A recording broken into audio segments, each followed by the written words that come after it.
করছি 20 বছর আগে। তখন থেকে গাছটা লালন পালন করতেছি। তো ৬ লক্ষ টাকা দেখার পর আমি বিস্মিত হয়ে গেছি। ৬ লাখ টাকা দামের একটি বনসাই গাছ মেলায় দর্শনার্থীদের চমকে দিয়েছে। লালমনিরহাটে সপ্তাহব্যাপী বৃক্ষমেলায় এই ব্যতিক্রমী গাছটি এখন সবার কৌতূহলের কেন্দ্রবিন্দু। ছোট্ট টবে জন্মানো এই বনসাই গাছটির বয়স প্রায় ৩৫ বছর। বছরের পর বছর ধরে নিবিড় পরিচর্যা, ছাঁটাই আর যত্নে গড়ে উঠেছে এই চিরসবুজ সৌন্দর্য। গাছটির মালিক জানান, এটি শুধু গাছ নয়, এটি যেন পরিবারের একজন সদস্য। প্রতিদিনের যত্ন আর মমতা ছাড়া এমন রূপ আনা সম্ভব নয়। কালেক্ট করছি 20 বছর আগে। তখন থেকে গাছটা লালন পালন করতেছি। গাছটা আমরাই কাটাই ছাঁটাই করে বড় হইতে দিই না। এটার বৈশিষ্ট্য হচ্ছে এটা শোভাবর্ধন করার জন্যই তৈরি করা হয়েছে।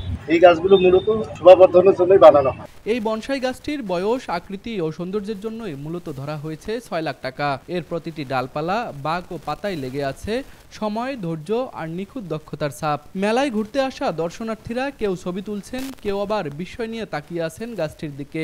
অনেকে বলছেন, এমন গাছ তারা আগে কখনো দেখেননি। সব নার্সারি, সব স্টল আমি ঘুরে ঘুরে দেখছি। ঘুরে দেখার পর আমি এইখানে আসলাম, আসি এই গাছটা দেখলাম।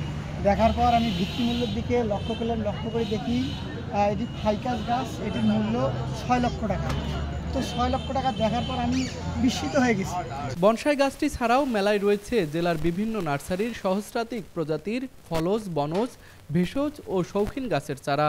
বৃক্ষমেলায় অংশ নেয়া বিভিন্ন নার্সারির মালিকরা জানায়, খুবই স্বল্প দামে চারা বিক্রি হচ্ছে, যাতে সাধারণ মানুষ সহজেই গাছ কিনে পরিবেশ রক্ষায় অংশ নিতে পারে। এর আগে ২৭ জুলাই রবিবার বিকেলে জেলা শহরের কালেক্টরেট মাঠে এই বৃক্ষমেলার আনুষ্ঠানিক উদ্বোধন করেন লালমনিরহাট জেলা প্রশাসক। আয়োজকরা জানান, সপ্তাহব্যাপী এ মেলা জেলার পরিবেশ সচেতনতা ও সবুজায়নের আন্দোলনকে আরও বেগবান করবে বলে প্রত্যাশা করছেন তারা।